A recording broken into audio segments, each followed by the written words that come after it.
Assalamualaikum warahmatullahi wabarakatuh.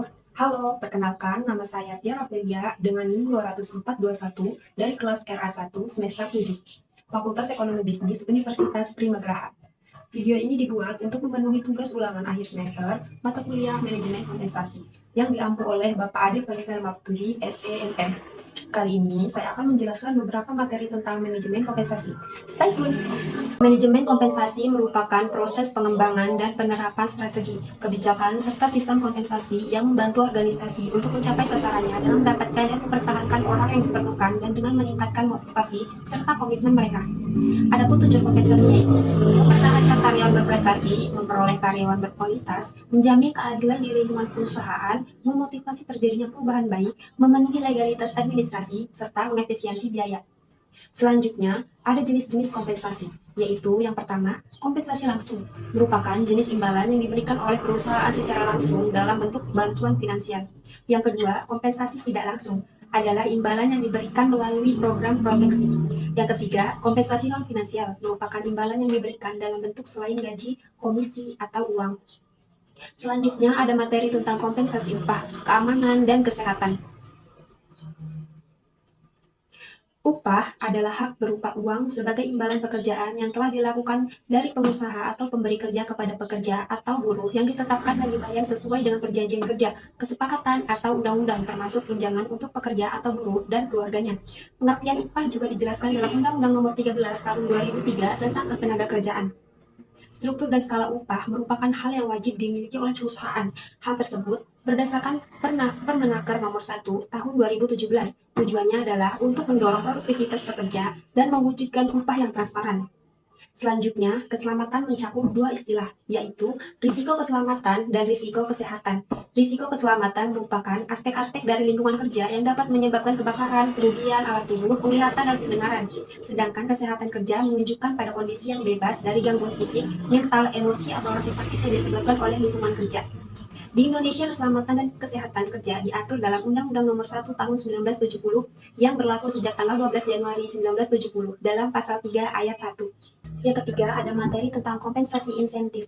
Insentif adalah tambahan pemasukan di luar gaji yang didapatkan pekerja atas tindakan suatu tugas. Tujuan kompensasi insentif yang pertama, karyawan telah melakukan sesuatu di luar tugasnya. Kedua, karyawan mengikuti kegiatan pelatihan.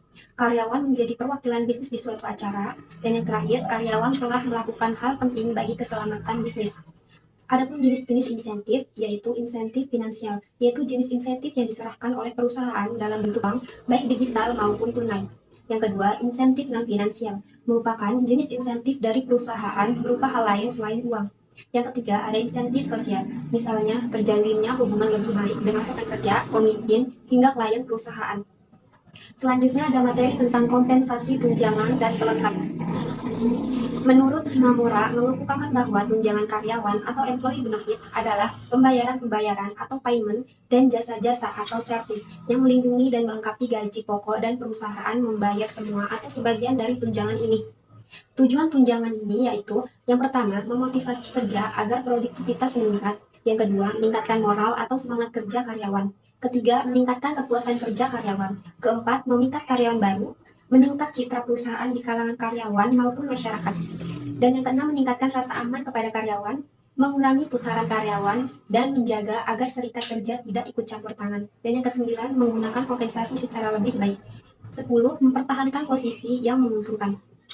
Adapun jenis-jenis tunjangan berdasarkan Surat Edaran Menteri Tenaga Republik Indonesia nomor 7 tahun 1990, secara umum tunjangan dibagi menjadi dua jenis, yaitu tunjangan tetap dan tunjangan tidak tetap.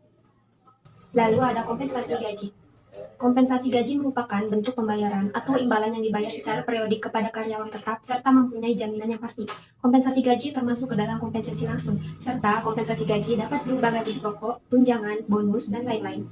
Secara rinci, tujuan kompensasi meliputi ikatan kerjasama, kepuasan kerja, motivasi, stabilitas karyawan, dan peningkatan disiplin. Pentingnya kompensasi gaji yang baik, yaitu dapat memotivasi karyawan, meningkatkan retensi karyawan, dan daya saing dengan perusahaan lain.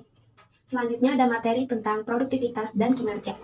Produktivitas adalah kemampuan setiap orang, sistem, atau suatu perusahaan dalam menghasilkan produk barang atau jasa dengan cara memanfaatkan sumber daya secara efektif dan efisien. Dalam meningkatkan produktivitas, sumber daya manusia menjadi elemen paling penting yang harus diakui dan diterima.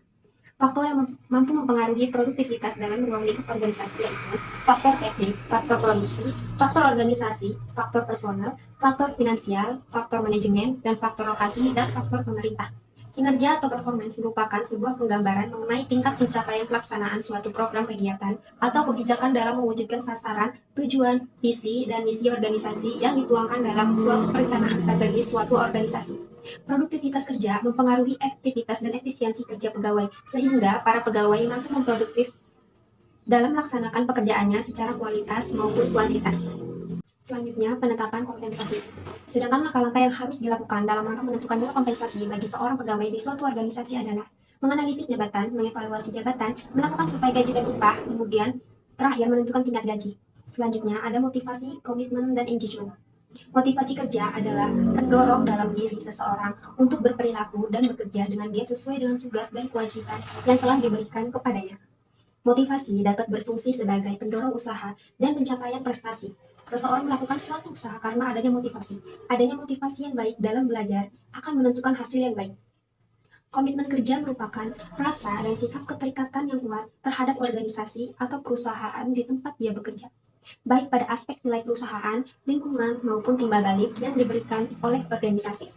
Secara sederhana, engagement dapat diartikan juga sebagai komunikasi dua arah, yang kuncinya yaitu umpan balik atau feedback. Engagement itu penting karena engagement merupakan aspek untuk meningkatkan jangkauan dan relevansi perusahaan dalam dunia pemasaran digital. Selain itu, engagement juga bermanfaat untuk memfasilitasi hubungan antara pelanggan dan perusahaan yang membutuhkan. Selanjutnya ada benchmarking dan evaluasi kerja. Benchmarking adalah upaya mengukur kebijakan perusahaan, meliputi produk, program, strategi, dan hal lain dengan cara membandingkannya dengan kompetitor perusahaan tersebut. Maka benchmarking adalah salah satu cara yang bagus dalam menilai performa layanan, produk, atau proses suatu perusahaan agar kedepannya menjadi lebih baik lagi. Evaluasi kerja adalah suatu bentuk penilaian dan peninjauan yang biasanya akan dilakukan secara berkala oleh pihak pemilik atau manajemen perusahaan terhadap karyawan di tempat kerja. Manfaat dilaksanakannya evaluasi yaitu yang pertama, memperoleh pemahaman, pelaksanaan, dan hasil pembelajaran yang telah berlangsung atau dilaksanakan pendidik. Yang kedua, membuat keputusan berkenaan dengan pelaksanaan dan hasil pembelajaran. Dan yang ketiga, meningkatkan kualitas proses dan hasil pembelajaran dalam rangka upaya meningkatkan kualitas keluaran. Selanjutnya ada kepuasan kerja. Kepuasan kerja adalah sikap emosional yang menyenangkan dan mencintai pekerjaannya. Sikap ini dicerminkan oleh moral kerja, kedisiplinan, dan prestasi kerja. Terakhir, kompensasi finansial, non-finansial, dan variable pay. Kompensasi finansial adalah sesuatu yang diterima oleh karyawan dalam bentuk uang. Kompensasi non-finansial merupakan imbalan yang diberikan dalam bentuk selain gaji, komisi, atau uang. Biasanya perusahaan akan memberikan dalam bentuk promosi jabatan, kenaikan pangkat, tanggung jawab baru, dan sebagainya. Variable pay merupakan pemberian imbalan yang berupa uang atau tunai, tidak tetap yang diberikan oleh pemberi kerja kepada karyawannya.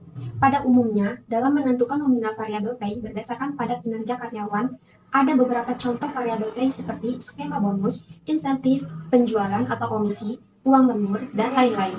Nah, tadi itu penjelasan mengenai berbagai macam kompensasi. Kompensasi bukan hanya penting bagi karyawan saja, melainkan juga penting untuk organisasi itu sendiri. Program kompensasi merupakan pencerminan upaya organisasi untuk mempertahankan sumber daya manusia. Bila organisasi tidak memperhatikan kompensasi bagi karyawan, maka organisasi tersebut lambat laun akan kehilangan sumber daya manusia yang berkualitas. Terima kasih sudah menonton video ini sampai selesai. Wassalamualaikum warahmatullahi wabarakatuh.